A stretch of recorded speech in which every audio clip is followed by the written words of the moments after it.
yesterday or last night, there was a Japan fighting game publishers roundtable. And obviously, that was in response to the cancellation of Evolution 2020 Online. And for those of you that don't know, Evolution is one of the biggest fighting game, or I could say maybe was one of the biggest fighting game tournaments in the world. And essentially, at the top eight, when each game reaches the final bracket, at the end of the tournament, they usually reveal new news to the fighting game community. That keeps people informed and it lets them know what's coming up next. So instead of that, they decided to have a little round table between all the Japanese developers. And so that brings us to this. First up was Samurai Showdown, and they announced a season 3. So they didn't really give much information, but they did just release a character on the, let's see, oh, it's releasing on August 5th. Gong Sun Lee, and yeah, so they're releasing this new free DLC character. That's actually pretty cool of them. A lot of games do not release free characters, so that's cool. But yeah, other than that, they didn't really release much information about anything else that this season is going to entail. So, all right, next up, Soul Calibur 6.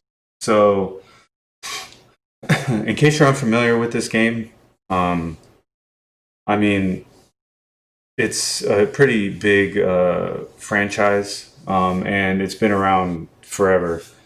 I actually did a review on it, so it's on the channel if you want to check it out. They revealed that they're going to do a season 2 pass, and that's going to be $33.99. It's going to include characters Haomaru, Hilde, and an unknown character. And they announced a new character called Setsuka, and she is going to be releasing on the 4th. So she actually looks like a pretty cool character. And they also said they're going to have a character creation set E. I guess that's their way of doing character customization, in which they're going to allow characters to recreate Heihachi's appearance. Not sure if anyone asked for that, but that's what they're given. And on top of all that, they're going to do numerous balance adjustments for the game. So I assume they're just going to be doing maybe altering frame data, damage, stuff like that. So that's it as far as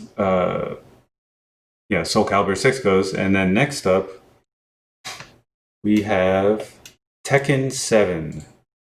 So this was kind of the biggest announcements in their roundtable. And they announced a 4th season.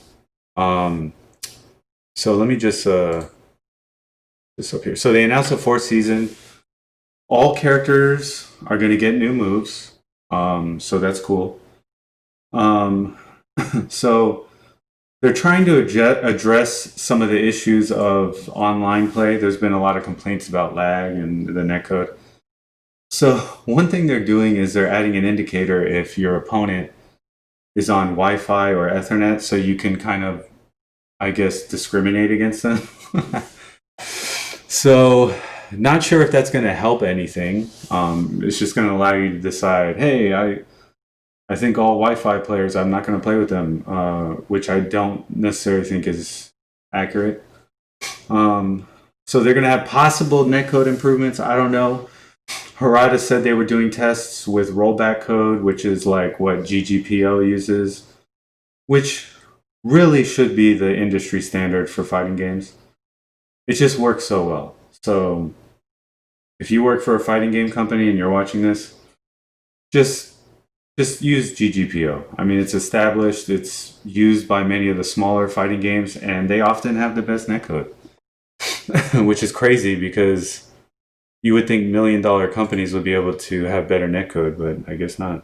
And then at the end, right here, they show this cryptic scene, which is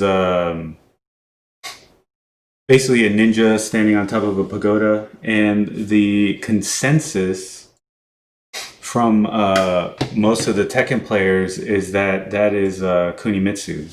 So she was actually in the last Tekken Tag Tournament 2 game. So I mean, I guess it's kind of a safe bet that that's Kunimitsu. So